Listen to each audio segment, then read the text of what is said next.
Actes des apôtres, chapitre 3. Il était 3 heures de l'après-midi, l'heure de la prière. Pierre et Jean montaient ensemble au temple.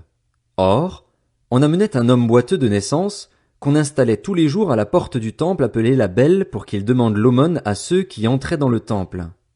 Voyant Pierre et Jean sur le point d'y entrer, cet homme leur demanda l'aumône. Pierre, accompagné de Jean, fixa les yeux sur lui et dit « Regarde-nous ». Il les regardait attentivement, s'attendant à recevoir d'eux quelque chose. Alors Pierre lui dit « Je n'ai ni argent ni or, mais ce que j'ai, je te le donne. Au nom de Jésus-Christ de Nazareth, lève-toi et marche. » Puis il le prit par la main droite et le fit lever. Ses pieds et ses chevilles s'affermirent immédiatement. D'un bond il fut debout et se mit à marcher. Il entra avec eux dans le temple, marchant, sautant et adressant des louanges à Dieu. Tout le peuple le vit marcher et louer Dieu. Il reconnaissait que c'était bien celui qui était assis à la belle porte du temple pour demander l'aumône, et il fut rempli d'étonnement et de stupeur à cause de ce qui lui était arrivé. Comme il ne quittait pas Pierre et Jean, tout le peuple stupéfait accourut vers eux au portique appelé portique de Salomon. Quand Pierre vit cela, il dit au peuple, « Israélites, pourquoi vous étonnez-vous de ce qui s'est passé? Pourquoi fixez-vous les regards sur nous, comme si c'était par notre propre puissance ou par notre piété que nous avions fait marcher cet homme? Le Dieu d'Abraham, d'Isaac et de Jacob, le Dieu de nos ancêtres, a révélé la gloire de son serviteur Jésus, celui que vous avez fait arrêter et renier devant Pilate qui était, lui, d'avis de le relâcher. Mais vous avez renié celui qui était saint et juste et vous avez demandé qu'on vous accorde la grâce d'un meurtrier. Vous avez fait mourir le prince de la vie que Dieu a ressuscité, nous en sommes témoins. C'est par la foi en son nom qu'il a raffermi celui que vous voyez et connaissez. C'est la foi en Jésus qui a donné à cet homme une entière guérison en présence de vous tous. Maintenant, frères, je sais que vous avez agi par ignorance, tout comme vos chefs. Mais Dieu a ainsi accompli ce qu'il avait annoncé d'avance par la bouche de tous les prophètes, à savoir que son Messie devait souffrir. Changez donc d'attitude et convertissez-vous pour que vos péchés soient effacés. Alors, des temps de rafraîchissement viendront de la part du Seigneur et il enverra le Messie qui vous était destiné, Jésus. C'est lui que le ciel doit accueillir jusqu'au moment de la restauration totale dont Dieu a parlé depuis longtemps par la bouche de tous ses saints prophètes. Moïse a dit en effet à nos ancêtres, « Le Seigneur votre Dieu fera surgir pour vous, parmi vos frères, un prophète comme moi. Vous l'écouterez dans tout ce qu'il vous dira. Celui qui n'écoutera pas ce prophète sera exterminé du milieu du peuple. » Tous les prophètes qui ont parlé depuis Samuel et ses successeurs ont aussi annoncé ces jours-là. Vous êtes les héritiers des prophètes et de l'alliance que Dieu a conclue avec nos ancêtres en disant à Abraham, « Toutes les familles de la terre seront bénies en ta descendance. » C'est pour vous d'abord que Dieu a fait surgir son serviteur Jésus, et il l'a envoyé pour vous bénir en détournant chacun de vous de ses mauvaises actions. Actes des apôtres, chapitre 4. Pierre et Jean parlaient encore au peuple quand survinrent les prêtres, le commandant des gardes du temple et les Sadducéens. Ils étaient excédés par ce que les apôtres enseignaient le peuple et annonçaient la résurrection des morts dans la personne de Jésus. Ils les arrêtèrent et, comme c'était déjà le soir, ils les mirent en prison jusqu'au lendemain. Cependant, beaucoup de ceux qui avaient entendu la parole crurent, ce qui porta le nombre des hommes à 5000 environ. Le lendemain, les chefs du peuple, les anciens et les spécialistes de la loi se rassemblèrent à Jérusalem avec le grand prêtre Anne, Caïphe, Jean, Alexandre et tous ceux qui étaient de la famille du grand prêtre. Ils firent comparaître Pierre et Jean au milieu d'eux et leur demandèrent « Par quelle puissance ou quel nom avez-vous fait cela ?» Alors Pierre, rempli du Saint-Esprit, leur dit « Chefs du peuple et anciens d'Israël, on nous interroge aujourd'hui sur un bienfait accordé à un infirme, afin que nous disions comment il a été guéri. Sachez-le bien, vous tous, et que tout le peuple d'Israël le sache.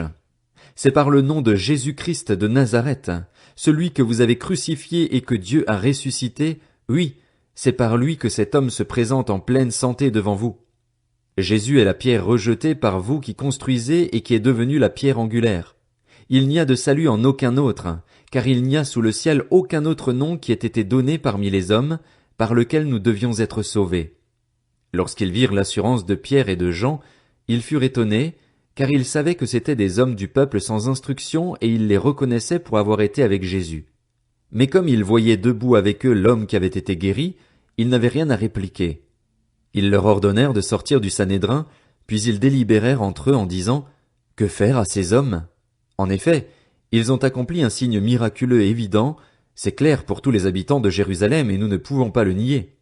Mais, afin que cela ne se propage pas davantage parmi le peuple, défendons-leur avec menace de parler désormais à qui que ce soit en ce nom-là. » Alors ils les appelèrent et leur interdirent absolument de parler ou d'enseigner au nom de Jésus.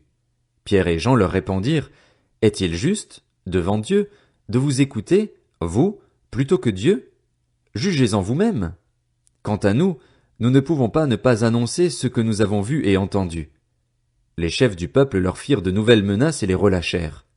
À cause du peuple, ils ne trouvaient pas le moyen de les punir, parce que tous attribuaient à Dieu la gloire de ce qui était arrivé. En effet, l'homme qui avait bénéficié de cette guérison miraculeuse était âgé de plus de 40 ans. Une fois relâchés, Pierre et Jean allèrent trouver les leurs et racontèrent tout ce que les chefs des prêtres et les anciens leur avaient dit. Après les avoir écoutés, ils s'adressèrent tous ensemble à Dieu en disant, « Maître, tu es le Dieu qui a créé le ciel, la terre, la mer et tout ce qui s'y trouve. C'est toi qui as dit par le Saint-Esprit, par la bouche de notre Père, ton serviteur David. Pourquoi cette agitation parmi les nations et ces préoccupations dépourvues de sens parmi les peuples? Les rois de la terre se sont soulevés et les chefs se sont ligués ensemble contre le Seigneur et contre celui qui l'a désigné par onction. Il est bien vrai qu'Hérode et Ponce Pilate se sont ligués dans cette ville avec les nations et les peuples d'Israël contre ton saint serviteur Jésus, que tu as consacré par onction. Ils ont accompli tout ce que ta main et ta volonté avaient décidé d'avance. Et maintenant, Seigneur, sois attentif à leurs menaces et donne à tes serviteurs d'annoncer ta parole avec une pleine assurance. Déploie ta puissance pour qu'il se produise des guérisons, des signes miraculeux et des prodiges par le nom de ton saint serviteur Jésus. » Quand ils eurent prié, l'endroit où ils étaient rassemblés trembla. Ils furent tous remplis du Saint-Esprit et ils annonçaient la parole de Dieu avec assurance. La foule de ceux qui avaient cru n'était qu'un cœur et qu'une âme. Personne ne disait que ses biens lui appartenaient en propre, mais ils mettaient tout en commun. Avec beaucoup de puissance, les apôtres rendaient témoignage de la résurrection du Seigneur Jésus, et une grande grâce reposait sur eux tous. Il n'y avait aucun nécessiteux parmi eux. Tous ceux qui possédaient des champs ou des maisons les vendaient, apportaient le prix de ce qu'ils avaient vendu et le déposaient aux pieds des apôtres. Et l'on faisait des distributions à chacun en fonction de ses besoins. Joseph, celui que les apôtres surnommaient Barnabas, ce qui signifie fils d'encouragement, un lévite originaire de Chypre, vendit un champ qu'il possédait, apporta l'argent et le déposa aux pieds des apôtres. Actes des apôtres, chapitre 5. Cependant, un homme appelé Ananias, avec Saphira sa femme, vendit une propriété et garda une partie du prix, en accord avec sa femme. Il apporta le reste et le déposa aux pieds des apôtres. Pierre lui dit, « Ananias, pourquoi Satan a-t-il rempli ton cœur, au point que tu aies menti au Saint-Esprit et gardé une partie du prix du champ? S'il n'avait pas été vendu, ne te restait-il pas? Et, après l'avoir vendu, n'avais-tu pas le droit de disposer du prix?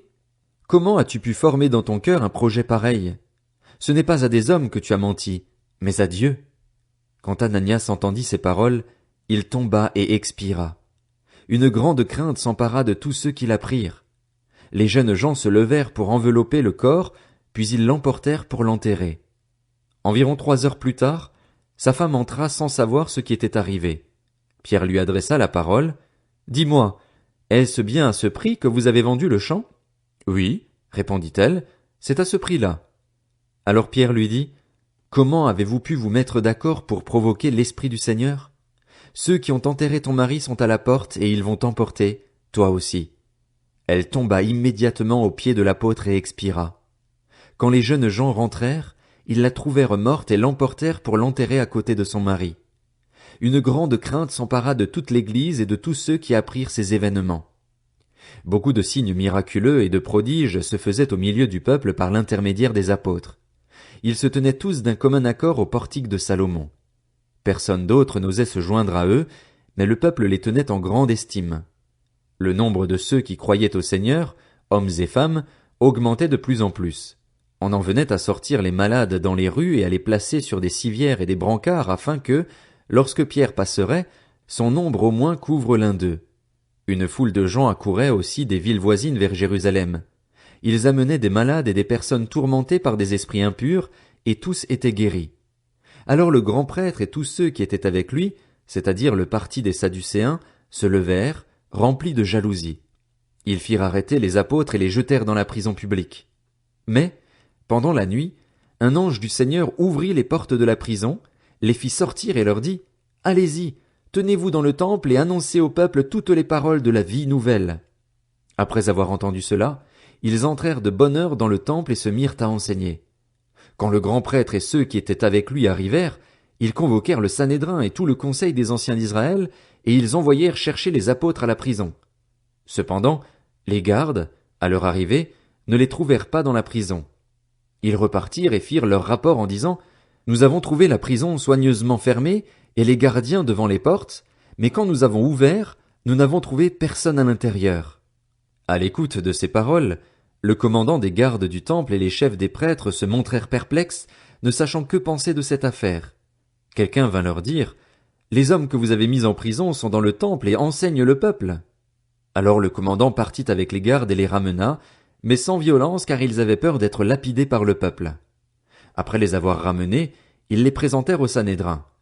Le grand prêtre les interrogea en disant, « Nous vous avions formellement interdit d'enseigner en ce nom-là, et voilà que vous avez rempli Jérusalem de votre enseignement et que vous voulez faire retomber sur nous le sang de cet homme. » Pierre et les apôtres répondirent, « Il faut obéir à Dieu plutôt qu'aux hommes. Le Dieu de nos ancêtres a ressuscité Jésus, que vous avez tué en le clouant sur le bois. Dieu l'a élevé à sa droite comme prince et sauveur pour donner à Israël la repentance et le pardon des péchés.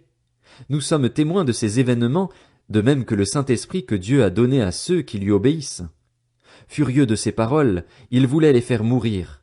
Mais un pharisien du nom de Gamaliel, professeur de la loi estimé de tout le peuple, se leva dans le Sanhédrin et ordonna de faire sortir un instant les apôtres. Puis il leur dit, « Israélites, faites attention à ce que vous allez faire vis-à-vis de ces hommes. En effet, il y a quelque temps, Teudas est apparu. Il prétendait être quelqu'un et environ 400 hommes se sont ralliés à lui. Il a été tué et tous ses partisans ont été mis en déroute, il n'en est rien resté. Après lui est apparu Judas le Galiléen, à l'époque du recensement, et il a attiré du monde à sa suite. Lui aussi est mort et tous ses partisans ont été dispersés. Maintenant, je vous le dis, ne vous occupez plus de ces hommes et laissez-les faire. Si cette entreprise ou cette activité vient des êtres humains, elle se détruira. En revanche, si elle vient de Dieu, vous ne pourrez pas la détruire. Ne courez pas le risque de combattre contre Dieu. » Ils se rangèrent à son avis. Ils appelèrent les apôtres, les firent fouetter, leur interdirent de parler au nom de Jésus et les relâchèrent. Les apôtres quittèrent le Sanhédrin, joyeux d'avoir été jugés dignes d'être maltraités pour le nom de Jésus. Et chaque jour, dans le temple et dans les maisons, ils ne cessaient pas d'enseigner et d'annoncer la bonne nouvelle de Jésus, le Messie.